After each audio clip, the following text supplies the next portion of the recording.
जान से प्यारे लोग भी अक्सर जान छुड़ाने लगते हैं और धूप पड़े तो घर के आंगन पैर जलाने लगते हैं।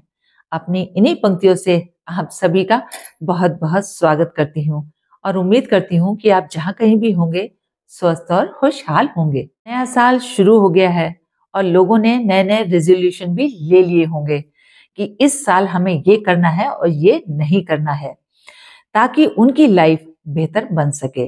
लेकिन खुशहाल जिंदगी के लिए एक खुशहाल परिवार का होना बेहद जरूरी है। जब आपका परिवार खुशहाल होता है तभी आपकी पर्सनल और प्रोफेशनल लाइफ बेहतर होती है, तभी आप एक कंप्लीट हैप्पी लाइफ जी पाते हैं। तो आज हम बात करेंगे कि वो कौन सी 4 बातें हैं जो किसी भी परिवार को खुशहाल परिवार बनाती हैं। तो चलिए बिना देर के शुरू करते हैं आज का वीडियो। तो सबसे पहली बात है कि एक दूसरे की इज्जत करें। देखिए, लाइफ में कोई भी परफेक्ट नहीं होता, सब में कुछ ना कुछ कमियां जरूर होती हैं। बिल्कुल ऐसा ही हस्बैंड वाइफ के रिश्ते में भी देखा जाता है। ना तो हस्बैंड ही परफेक्ट होते हैं और ना ही वाइफ परफेक्ट होती हैं। लेकिन होता क्या है कि वाइफ अगर अपने हस्बैंड में कोई एक कमी गिनाती है तो पलटकर हस्बैंड भी उसमें 4 कमियां निकाल देता है और नतीजा क्या होता है कि घर में आपस में झगड़ा होता है, घर का माहौल खराब हो जाता है और आपसी संबंध भी खराब हो जाते हैं। तो इसलिए अगर आपको खुशहाल परिवार बनाना है तो एक दूसरे की कमियों पर नहीं, उसकी खूबियों पर फोकस कीजिए ताकि आपका रिश्ता मजबूत हो सके। वरना क्या होगा, आप प्रोफेशनली कितना भी पैसा कमा रहे हो, कितना भी आपका नाम हो, अगर आपकी पर्सनल लाइफ अच्छी नहीं है तो भला बताइए कि आपको कहाँ सुख और कहाँ चैन मिलेगा। देखिए, जिस तरह से आप प्रोफेशनल लाइफ में कॉम्प्रोमाइज करते हैं, एक दूसरे के साथ एडजस्ट करते हैं, बिल्कुल उसी तरह से आपको अपनी पर्सनल लाइफ में भी एक दूसरे की कमियों को इग्नोर करना पड़ेगा, तभी आपकी पर्सनल लाइफ बेहतर बन पाएगी। दूसरी बात, अपनी लाइफ को दूसरों की लाइफ से कंपेयर करने की गलती बिल्कुल भी ना करें, क्योंकि अक्सर यही सबसे बड़े दुख का कारण होता है। देखिए, पहले अपने पड़ोसियों और रिश्तेदारों से ही इंसान अब खुद को कंपेयर करता था, लेकिन आज सोशल मीडिया के आने से आपका कंपैरिजन कई गुना बढ़ गया है। क्योंकि जब आप सोशल मीडिया पर लोगों को देखते हैं तो कहीं ना कहीं आपके मन में भी वो कंपैरिजन आने लगता है और आप ये सोचने लगते हैं कि जब वो कर रहा है तो हम क्यों नहीं कर रहे हैं। भाई, उसका हस्बैंड उसके लिए इतने इतने गिफ्ट्स लाता है, कहीं आउटिंग के लिए हर रोज कहीं ना कहीं जाते हैं और हम तो कहीं भी नहीं जाते। और जिससे क्या होता है कि आप मन ही मन बहुत ज्यादा फ्रस्ट्रेटेड रहने लगते हैं और यही फ्रस्ट्रेशन आपकी फैमिली को तबाह कर देती है। तो यहाँ पर मैं सभी वाइफ से कहूंगी कि सोशल मीडिया की लाइफ बिल्कुल फेक लाइफ है और उससे अपनी लाइफ को कभी भी कंपेयर मत कीजिएगा।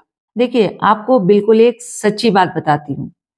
आप जिन लोगों को वीडियोस में देखते हैं, जो लोग व्लॉगिंग करते हैं या किसी तरह की रील्स वगैरह बनाते हैं और अपने आप को दिखाते हैं कि उनकी लाइफ कितनी खुशहाल है, और आप सच में आपको देख के लगता भी है कि देखो कितने मजे कर रहे हैं, कभी यहाँ घूमने जा रहे हैं, कहीं वहां सरप्राइज प्लान हो रहा है। आपको लगता है कि अरे वाह, इनकी लाइफ देखो कितनी अच्छी है। हमारा क्या है, हम तो हर समय घर में ही रहते हैं, हमारे हस्बैंड सुबह जाते हैं शाम को आते हैं, ना कहीं घूमना ना कहीं फिरना, बहुत ही हमारी लाइफ एकदम खराब है।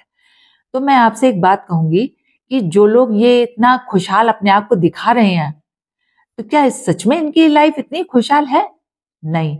अगर इनकी लाइफ खुशहाल होती तो इतने इनके झगड़े ना होते, इतनी कंट्रोवर्सीज ना होती और इतने डिवोर्स ना होते। इन्हीं लोगों के डिवोर्स रेट भी सबसे ज्यादा है। तो मैं आपसे यही कहूंगी कि ऐसे झूठे लोगों को देखकर अपनी लाइफ को इनसे कंपेयर बिल्कुल मत कीजिए, क्योंकि इनको देखकर अगर आप कंपेयर करेंगे तो आपके हाथ में सिवाय तबाही के और कुछ भी नहीं आएगा। मैं आपसे यही कहूंगी, अगर आप हस्बैंड हैं तो भी और अगर आप वाइफ हैं तो भी, कि हमेशा अपनी स्थिति देखकर, अपनी परिस्थिति देखकर काम कीजिए।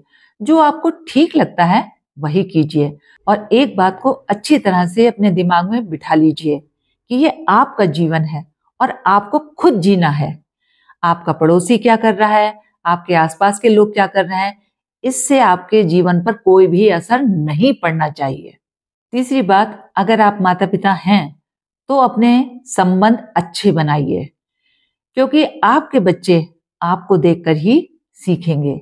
अगर आप आपस में लड़ाई झगड़ा करेंगे तो बच्चे भी यही लड़ाई झगड़ा करना सीखेंगे और आपकी इज्जत कभी भी नहीं कर पाएंगे। इसलिए आपसी व्यवहार, आपसी संबंध बहुत ही मधुर होने चाहिए। देखिए, मैं अक्सर अपने वीडियोस में यही कहती हूँ कि माता पिता और परिवार एक बच्चे की पूरी दुनिया होता है। अगर आपका व्यवहार अच्छा है और आपका परिवार सुंदर है तो बच्चा घर में रहना भी पसंद करेगा और माता पिता के साथ रहना भी पसंद करेगा। लेकिन अगर माता पिता में लड़ाई झगड़ा रहता है और अगर आपका व्यवहार अच्छा नहीं होगा तो बच्चा घर में रहना पसंद नहीं करेगा, बल्कि आपसे दूर रहना पसंद करेगा और वो बाहर किन लोगों में बैठ रहा है इस बात का भी आपको कभी अंदाजा नहीं लग पाएगा। और अगर आपका बच्चा बाहर किसी गलत सोसाइटी में बैठने लगा तो फिर आप उसे कभी भी सुधार नहीं पाएंगे, क्योंकि वो तो आपके साथ रहना ही पसंद नहीं करता। तो इसलिए आप अपने घर का माहौल इतना अच्छा बनाएं कि आपका बच्चा आपके साथ रहना भी पसंद करे, आपकी बात को भी सुनना पसंद करे। और लास्ट और सबसे इंपॉर्टेंट पॉइंट है मॉरल वैल्यूज। देखिए, शादी जो है वो मॉरल वैल्यूज पर ही बेस्ड होती है।